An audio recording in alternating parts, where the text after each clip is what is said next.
সালামু আলাইকুম সবাইকে। তো আজকে এই যে আমাদের গুলশা মাছের সমস্যা এখনও ঠিক হয় নাই। তো নিচে অনেক ময়লা জমে গেছিলো, তো ওই জন্য আমরা এই যে নিচের যে ময়লাটা এটা পরিষ্কার করতেছি, পানি একদম কমাই।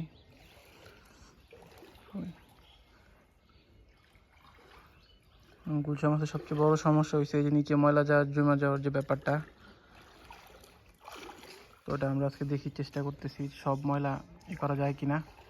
তারপর আমরা এই যে বেঞ্চুরিটা দিয়ে পানিটা ঘুরাবো যাতে ময়লাগুলো মাঝখানে জমে।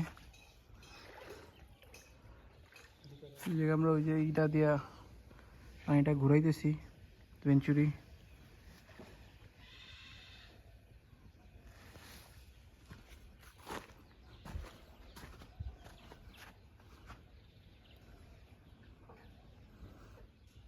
গুলশা মাছের একটা খুব বড় সমস্যা, যেটা ঠিক না হলে প্রতিদিন মাছ মরতেই থাকবে।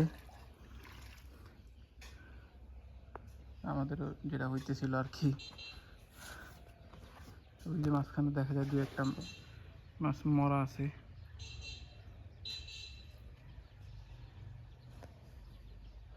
এই জন্য যত সম্ভব যত বায়োফ্লোকে চেষ্টা করা যায়, যাতে পাউডার খাবারটা অ্যাভয়েড করার।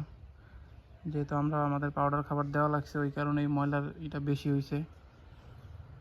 পাউডার খাবারে খুবই ঝামেলা করে, নিচে ময়লাটা প্রচুর হয়ে যায়, কারণ অনেক খাবার ওয়েস্ট হয়।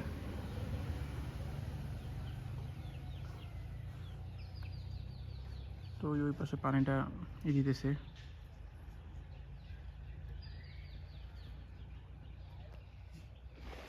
আমরা পানিটা বের করে দিব এখন।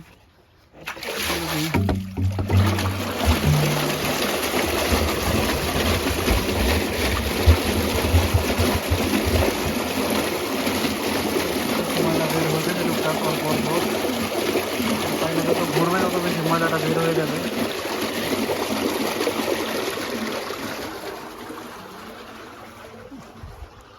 আমাদের এই ট্যাঙ্কেও টুকটাক সমস্যা আছে, সেম সমস্যা। এটাতে কালকেই করতে হবে, কারণ বিদ্যুতের খুব প্রবলেম বর্তমানে। দেখা যায় পানি এক ট্যাঙ্কি ভরা কষ্ট হয়ে যাবে আমাদের জন্য।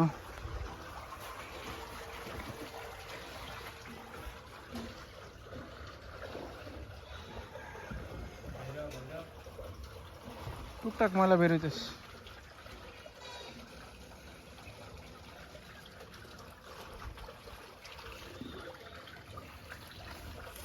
ওই যে আমাদের মাছ আলহামদুলিল্লাহ ঘুরতেছে।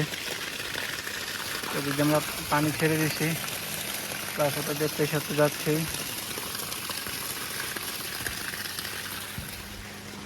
আর মাঝখানে যে মরা মাছগুলো যেগুলো দেখা যাইতেছে সেগুলো তুলে ফেলা হইতেছে। মাছ এর থেকে চলে গেছে।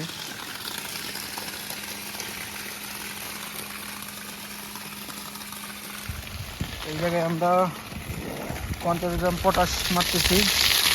ওই যে পটাশ গুলানো হয়েছে, এই জায়গায় 50 গ্রাম পটাশ নিয়েছি। এটা এই জায়গায় দিয়ে পানির সাথে মিশিয়ে দিব। ওই যে মাঝখানে একটু পানিটা নাড়াই দিয়ে হয়ে যাতে ময়লাটা বের হয়ে যায়, যতটুকু আছে। আর খুব বেশি একটা ময়লা নাই, আলহামদুলিল্লাহ অনেকটা ময়লা কাটছে। বায়োফ্লোকে গুলশা মাছ করা এত সহজ না,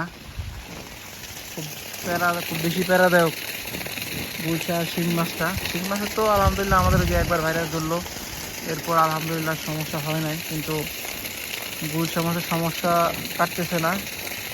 মাঝখানে ঠিক হয়েছিল, কিন্তু আবার এই ময়লা জমার কারণে আবার এই সমস্যা আর কি। তো আমরা আস্তে আস্তে পাউডার খাবারটা দেওয়া বন্ধই করে দিব। কিছু মাছের জন্য পাউডার খাবারটা দিতে হয়, একদম ছোটো কিছু মাছ আছে ওগুলোর জন্য। তা আমাদের একদিকে পানি দিতেছি, আর একদিক দিয়ে পানি বের করে দিতেছি, ফেলা দিতেছি মাঝখানে, যাতে ময়লাটা একদম যতটুকু নিষ্কাশন করা যায়। এই তো পানিটা বের হইতেছে ওদিকে।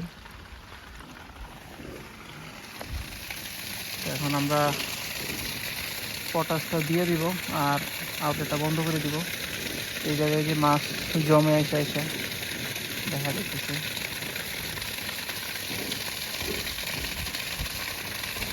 আউটলেটটা দিয়ে বন্ধ করে দিই, নাহলে পটাশটাও বের হয়ে যাবে আউটলেটের সাথে সাথে।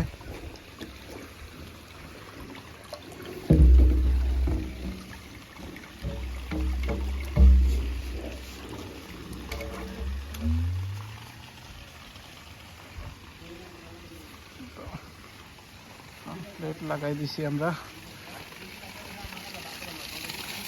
এখন এই যে পটাশটা দিয়ে দিবে। এই যে আমাদের মাছ নিচে ঘুরতেছে।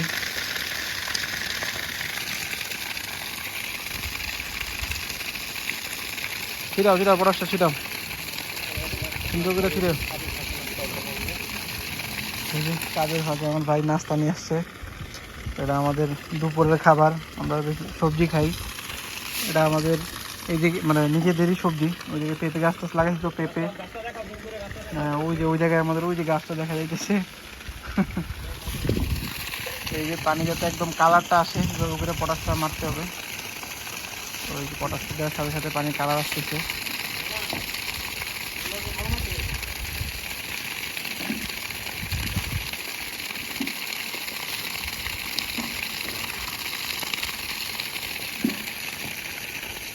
সবাই আমাদের জন্য দোয়া করবেন যাতে আমাদের মাছগুলো আল্লাহ ঠিক করে দেয়। তো আজকে আপাতত এই পর্যন্তই। আমাদের অনেকেই অনেক প্রশ্ন জিজ্ঞেস করেন, লাভ লসের হিসাব জিজ্ঞেস করেন।